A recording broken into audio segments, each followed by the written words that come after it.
Welcome to Port Stories. I'm Ben Secundi, a longtime resident of Highland Beach, and I'm here to interview Jack Nelson, who is also a longtime resident of Highland Beach. And Jack, you want to talk about your experience in Highland Beach? I would like for you to start with when did you and your family first come to Highland Beach? Okay, when my family first came, I'm not entirely sure, but my earliest experience coming to Highland Beach was staying at the old Walls Hotel. Oh, okay. And I was, must have been about 3 years old at the time. At that time, my family was coming to Highland Beach during the summers, and they stayed at the Walls Hotel. Mm-hmm. And so they might have come in previous years, I'm not really sure. My earliest recollection is when I was about 3 years old. And we stayed at the Walls Hotel generally during the summer for a couple of weeks. The whole family came. And that must have been in 1944 is my recollection. Mm-hmm. And my base for recalling that is that my family ended up buying a cottage at Highland Beach in 1946 after coming here several summers staying at the Walls Hotel. Mm-hmm. And I remember quite clearly my family buying a house in '46, as well as my early stays at the Walls Hotel. Mm-hmm. At that time, Walls was a popular escape for Washington families. They would come and they would spend some time. And one of my earliest recollections were the goats that they had on the grounds. Oh my goodness. Okay. This was back in the day when people didn't have a lot of lawnmowers, and if they did, they had push lawnmowers, and they used goats to cut the grass. Uh-huh. Well, as a young child, I remember riding on the backs of those goats, holding on to the horns. Oh my goodness. And you could ride or trot around, you know, as a child. Mm-hmm. And so that's some of my earliest memories, actually very fond memories staying there. Mm-hmm. The family bought the house in 1946, and it's a house we ended up calling it Rainbow Cottage through a conversation within the family. And once we started to develop the house and spend some time there, there was a discussion among the children that we sort of felt like we had really hit a pot of gold by being there and being at this house. Mm-hmm. And that's where the Rainbow Cottage came from. Oh, like we considered it to be the pot of gold at the end of the rainbow. Well, you sure did, no doubt about that. Yeah, that's right. That's where the name came from. And let's see. The house at that time was really fairly fundamental. Back in those days, in the mid-40s, early 40s, coming to Highland Beach was really like coming to the country. It was very rural. Mm. And like the house that we bought, had a well in the backyard, had a outhouse. Mm. It had like one electric circuit that served the whole house, so it was very crude. There are a couple of springs down here, and my understanding is that in the very early days, the way people got their water was they went to those springs. Oh my goodness. And took the water home. Mm-hmm. That's what I heard. They didn't have wells. They had the problem with the well in our house is it was a shallow well, which is what they did in those days. They did a fairly shallow well. I see. And they are not particularly healthy. Yeah. The water is not, is not really good to drink without boiling it. I see. And so one of the other things that they did was put in a deep well, a deep artesian well. Mm-hmm. They ended up putting in. So, yeah. Well, that's very interesting. Let's see. Tell me a little about yourself and your family. Maybe a little about your background of yourself. I was the youngest of 6 children, and my father was a doctor, my mother was a nurse, and once my mother started having children, she became a housekeeper. And I guess I don't know what you call people like that today, but but anyway, they used to be called that. I see. And so we were pretty much raised by my mother. My father was the bread earner, which is the way nuclear families were constructed pretty much in those days. Mm-hmm. My father took off the month of August every year, and so the kids would come down at the end of school. So when I was young, we came here in very early June and didn't leave until as late in September as possible. I always hated to go back to Washington. I didn't want to give it up. Yes, I remember. And I didn't want to go back to school either. So that was part of it. That's right. We're down here, Jack, for 3 months. Right. I mean, a great 3 months. Right. So I didn't want to give it up. But you know, back in those, I mean, that was a lifestyle, and we went through that year after year, and you know, your family did too. And so it was, you know, it was a getaway, and. But I think our parents viewed it as a way of exposing, you know, their children to nature and to, you know, fundamental things, which is the way life was here in those days. It was still pretty rural, even in the 50s. It was fairly rural because, I mean, like the roads, for example, were still like sand and gravel. That's right. Yeah. And I remember as a kid, I would take off my shoes in May and would hardly put on a pair of shoes again until September. So my feet were like leather by you know, by the time fall came. That's right. So it was, you know, things were pretty basic, and they were pretty fundamental. Jack, I understand you wrote a book about Highland Beach.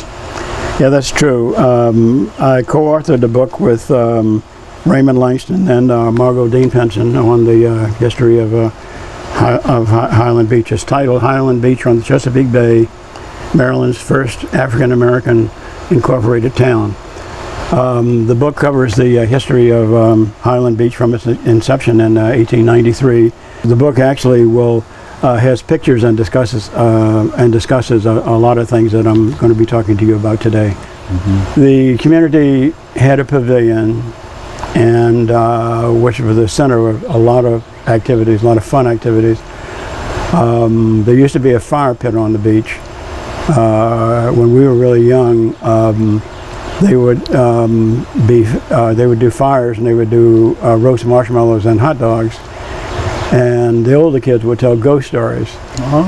So that was, you know, one of those things that was always a lot of fun, and you know, I have some very, very good memories of that. There also was down on the beach a barbecue pit. Where people barbecued occasionally. I don't remember actually using that barbecue pit that often, but it was a fixture on the beach. There was a barbecue pit, there was a fire pit, which was circular, with stones all the way around, and you made fire in the middle, and you would get a stick and stick it through the hot dog. Gotcha. Stick you could find on the beach somewhere. Right. And the same with the marshmallows. Or coat hanger. Coat hanger. That's right. The coat hangers. Yeah, right. That's right. And you know, you'd burn the marshmallows, but that's okay. They tasted good that way. And for a long time, the pavilion really was the sort of center of activity. It was a place where the community gathered, and a lot of things happened there. Everything from movies to, at one point, I think they might even have church services there. And the meetings, the beach meetings were held there. And one of the fun things that everybody from this period remembers are the movies. Dr. Dean sort of hit it up showing movies every Saturday night. The other thing that took place at the pavilion that was always a lot of fun was the annual talent show. And toward the end of the summer every year, there would be a talent show. And it was one of the old-fashioned things that was just a lot of fun, where people would come out and do whatever they could do. You know, it was pretty awful stuff, but you know, it was always fun. And you know, it took a certain amount of bravery, you know, to get up, and whether you're going to sing or play your violin or tap dance or whatever, you know, do some ballet routine or whatever you're going to do. The other thing that used to take place at the pavilion, which was fun, were the square dances. Just about every year, at one point or another during the summer, there would be a square dance. And that was always a lot of fun for the adults as well as the children. And the adults would sort of, square dance will sort of get you up off your chair onto the floor. Right. Because you don't have to know what to do. I mean, the guy is yelling at you, telling you, you know, okay, swing your partner, do-si-do, you know, and so you would be following instructions, you know, on what you're supposed to do. So even people who were fairly shy were encouraged to just sort of get up and get out there and do, you know, do their thing. And so you would have the older people sort of doing their thing, and then there would be a younger set, you know, off to the side, you know, doing theirs. And so, you know, that was always fun. So anyway, to me it was a sad day when the Chesapeake Bay started claiming the pavilion. What happened over a period of time was, as the bay started to come in, they moved the pavilion, and the bay would come in some more, and the pavilion moved again. And it finally got to the point where it was just the end. I mean, the bay was practically up to the road. There was no place to move it. It would have taken a huge amount of money to bring it up to speed, structurally. And so the decision was made to tear it down. And to me, that was sort of a heartbreaking time, and it was the end of an era. Do you remember what we did on 4th of July? Yeah, I mean, there were some calendar dates that were always quite memorable, yeah. Freeman Mary, your uncle, every year got a license from the state, and he went to some extent to trouble in order to order fireworks. I guess they came from South Carolina or somewhere, I'm not sure. But yeah, he would put off a big fireworks display. I remember the fireworks primarily. The other event, calendar event, was the annual, do they call it Labor Day or no, Field Day? Field Day it was called, annual Field Day. And that was always a lot of fun. I think everybody really enjoyed it. It was sort of bittersweet in a sense, because Field Day represented the end of the summer. It was held right at the end before people were about to go back to school. But Field Day consisted of a series of races of various kinds, and it was held down on the beach. And there was the old potato sack race, I think, where two people, they put one leg, both of them put one leg in the potato sack, and you had to try to run. There was the old spoon on the egg race, where you had to hold the spoon and try to run, right. And then there were this flat out more sort of athletic events where there were running races, there were swimming races of various kinds, and there probably were other events too. And they handed out ribbons, and that was like a big deal to be able to get those ribbons. As a matter of fact, I still have some of those ribbons somewhere around. Yeah. Wow, I wish I still had mine. That's how valuable they were. and trophies as well. Yeah, and trophies. Trophies. Yeah, little guys, I guess. Yeah. So, yeah, Field Day was always special. The other thing that took place during that period that was of note is the boat racing. Highland Beach and Venice Beach had a boat racing team, power boats, and there was pretty much called the Highland Beach racing team. That's what they went by. But in fact, most of that racing team took place in Venice Beach. The person who ran it was Dr. Monroe Gregory, and Dr. Gregory himself was a speedboat racer. He raced at that time what was called a Thunderbolt. Which is one of these big, gigantic things that made a huge amount of noise when you started it up, and they would go like 70 miles an hour. Wow! So he raced that up and down the East Coast, but he's the one who directed the Highland Beach racing team, and quite a few of the kids, including kids from my family, my older brother Teddy and myself, we both participated in the racing team, as well as several people from Highland Beach and Venice Beach and Bay Highlands. And actually, there were a couple of people from as far away as Arundel on the Bay in Oyster Harbor who also participated in the racing team. What are your fondest memories of the beach? My very fondest memories probably are associated with two things. One, the pavilion, and two, the pier.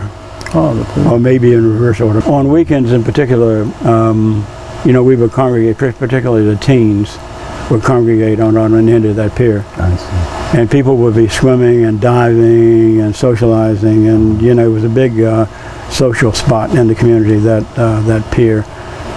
In terms of continuous fond memories, I would probably have to say the pavilion, because I think we probably had more, over a long period of time, we had more fun in the pavilion probably than anywhere else on the beach.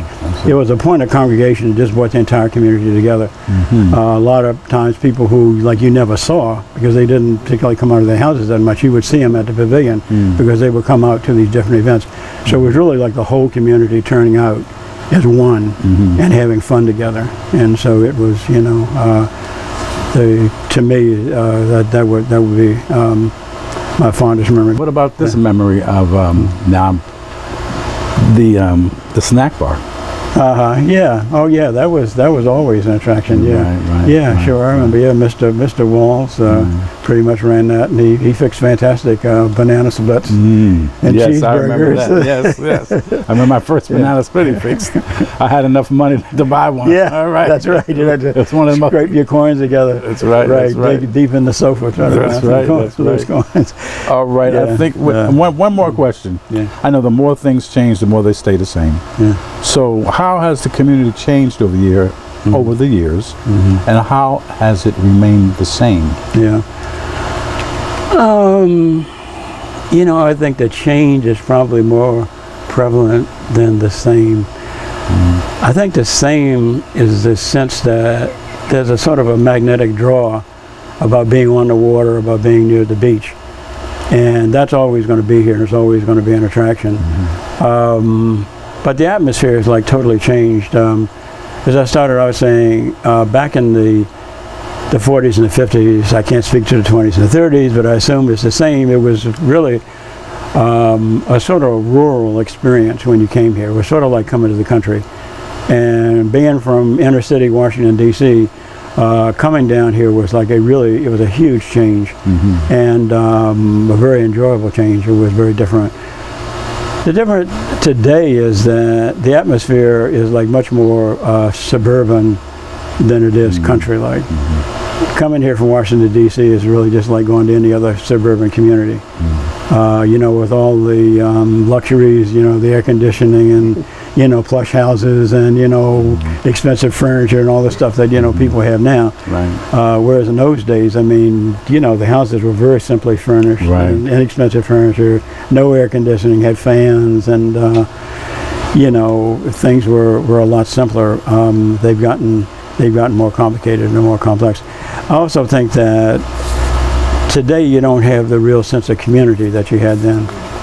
I think in those days there was a real sense of community. It was like if you did something bad and my mother saw it, oh boy, your mother would know it before the end of the day. Before I got home. Before you got home, right. I mean, there truly was a real sense of community. There was a tightness. I mean, there was a bond almost, I guess, you know, you could say, among both the grown-ups as well as the kids over here. Yeah. We have some great memories. Yes, we do. Absolutely. Yes. Right. Well, in my closing remarks, I want to thank you, Jack Nelson, for sharing your vivid memories of Highland Beach, which is such a warm community. And I really thank you so much for this interview. Pleasure. Okay? My pleasure. We go way back. Thank you, my friend. You got it. All right. Okay. Yeah, All right.